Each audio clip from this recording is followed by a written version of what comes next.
Hello दोस्तों, आज का जो सब्जेक्ट है वो हमारा है बायोलॉजी।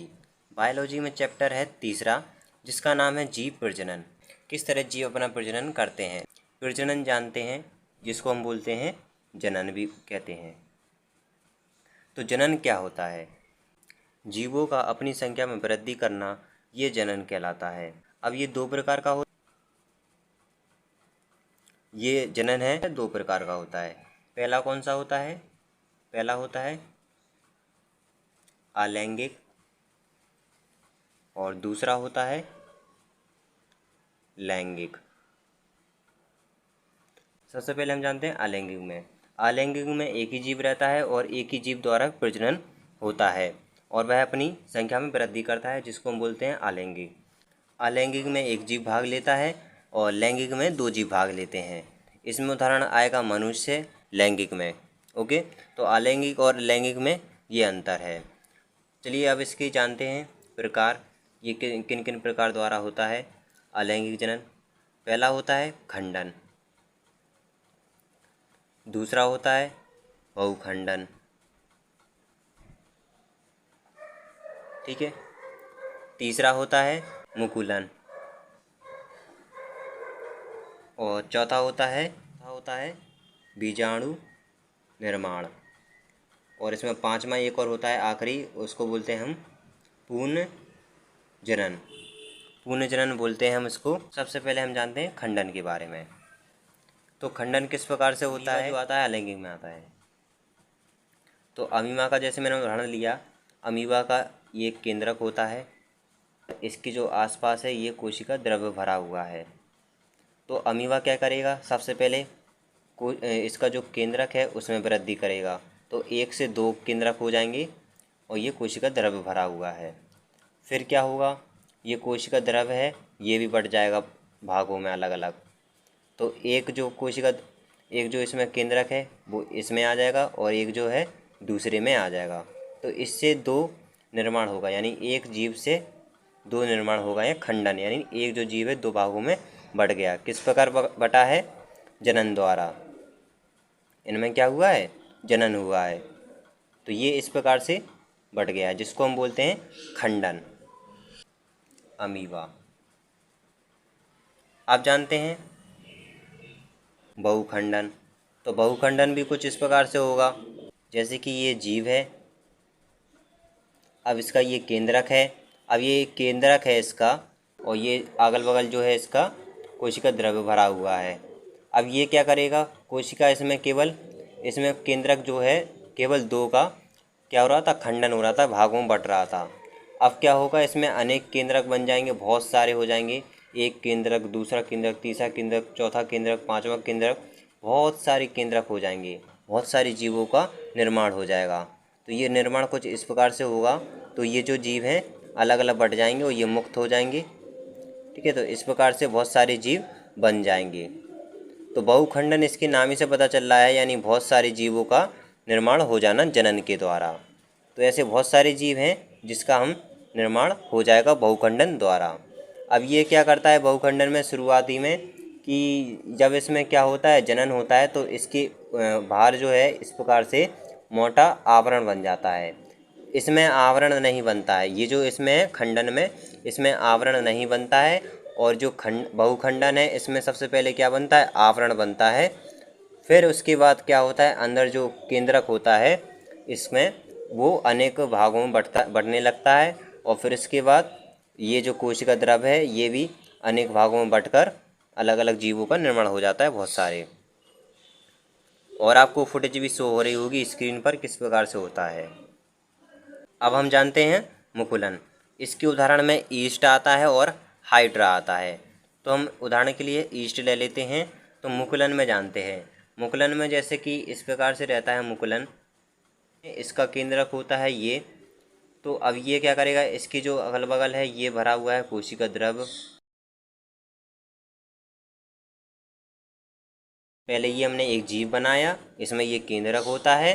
फिर जो केंद्रक है दो भागों में बट जाएगा। अब ये दो भागों में बट गया, फिर ये जो एक केंद्रक है इसमें रह जाएगा और एक केंद्रक इसमें आ जाएगा। अब जो जीव है ये इस प्रकार से बढ़ जाएगा। तो एक ये जीव बन गया है, दूसरा ये जीव बन गया है। तो ये होता है मुकुलन में।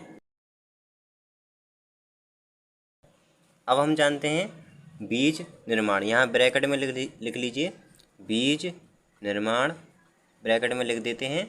और इसका जो बीजाणु निर्माण कैसे होता है आइए हम जानते हैं।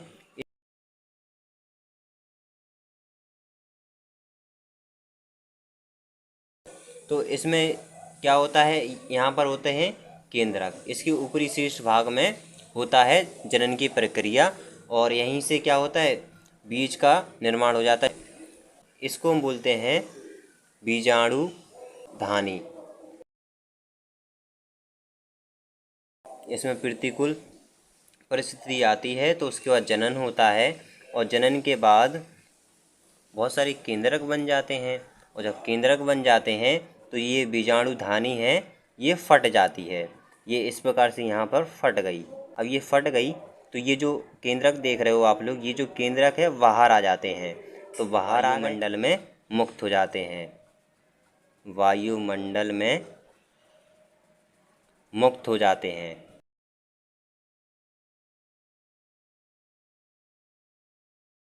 इस प्रकार से हो जाता है बीज का निर्माण। पूर्ण जनन तो इसमें जानते हैं, जैसे कि उदाहरण के लिए हम ले लेते हैं प्लेनेरिया।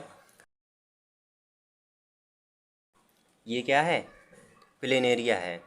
अब ये क्या करेगा, ये जो है 3 भागों में बट जाएगा। जितने भी भागों में बटेगा उतने भागों में इसे बांट लेते हैं। ये प्लेनेरिया 3 भागों में बट गया है तो 3 भाग अलग अलग हो जाएंगे। 4 भागों में बट गया है तो 4 भाग अलग अलग हो जाएंगे। तो ये जितने भागों में बटता है उतने ही भागों से नए जो जीव है उसका निर्माण हो जाता है। जैसे कि ऊपर का जो भाग है इसको हम बना लेते हैं इस प्रकार से, ये बट गया है और ये जो भाग है ये बचा है इस प्रकार से बना है और ये जो भाग है इसको बना लेते हैं। तो अब ये जो प्लेनेरिया है ये इतने भागों में बट गया, 1 2 3 4। अब ये जो भाग है इन भाग द्वारा जीव का निर्माण हो जाएगा तो इसको बोलते हैं पूर्ण जनन। पहले इनमें जनन होने के बाद ये ऐसे भागों में बट गया, अब इनमें जनन होने के बाद जीव का निर्माण हो जाएगा ऐसे ही। तो ये हो गया निर्माण, ये भी बना देगा इसी प्रकार से। तो इस प्रकार से होता है पूर्ण जनन। अब हम जानते हैं लैंगिक में। तो लैंगिक में आ जाएगा उदाहरण के लिए मनुष्य और जंतु आ जाएंगे, गाय भैंस बिल्लियाँ ये सब आ जाएंगे लैंगिक में, क्योंकि इसमें केवल 2 जीव भाग लेते हैं और इनमें जो जनन क्रिया होती है वो अंता होती है। एक और जो टॉपिक आता है वो आलिंग जनन में आता है कायिक प्रवर्धन। कायिक प्रवर्धन, कायिक प्रवर्धन है तो इसको और समझ लीजिए है पौधों का जड़ों द्वारा, तनों द्वारा और पत्तियों द्वारा वृद्धि करना, ये कायिक प्रवर्धन होता है। और कायिक प्रवर्धन में ये भी आता है कलम लगाना, गूठी बांधना, दाव लगाना, ये आता है कायिक प्रवर्धन में। इसके लाभ, इसकी लिंक आपको डिस्क्रिप्शन में मिल जाएगी। तो इसमें सबसे पहले आएगा आवर्तबीजी वाला पौधा, उसमें कैसे होता है जनन। तो इसमें एक उदाहरण होगा, तो इसमें क्या होगा एक नर और इसमें एक मादा, 2 जीव इसमें भाग लेंगे तभी इसमें जनन होगा। तो नर यानी एक होगा जिसको हम बोलते हैं नर जनांक बोलते हैं, जिसको हम बोलते हैं पुंकेसर। और यहाँ पर मादा जो रहता है इसको बोलते हैं हम अंडव। मादा जो रहता है इसको बोलते हैं अंडव जननांग। इन दोनों द्वारा जनन होता है। पुंकेसर की आकृति देख लीजिए, सबसे ऊपर होता है परागकण, जो सबसे जो कलम रहती है ऊपर की साइड वहाँ पर स्थित होते हैं और उसमें उसके नीचे देखेंगे तो परागकोश होता है। परागकोश के अंदर होता है परागकण, जैसा कि आप लोगों ने ऊपर देखा। फिर इसका जो बीच का जो साइज रहता है वो ये, इसको बोलते हैं हम तंतु। अब देखते हैं मादा यानी अंडक में सबसे ऊपरी भाग रहेगा उसको बोलते हैं हम वर्तिकाग्र और जो उसके नीचे रहेगा उसको बोलते हैं वर्तिका।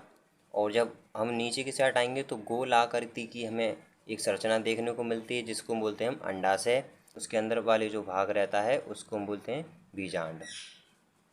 तो ये है अंडक और पुंकेसर की आकृति। नेक्स्ट वीडियो में हम लोग इसी के बारे में बात करेंगे, किस प्रकार होता है लैंगिक जनन में, जो आवृत पौधा है उसमें कैसे होता है जनन। चैनल में पहली बार है तो चैनल को लीजिए सब्सक्राइब, ताकि आपको लेटेस्ट वीडियो की नोटिफिकेशन सबसे पहले मिल सके।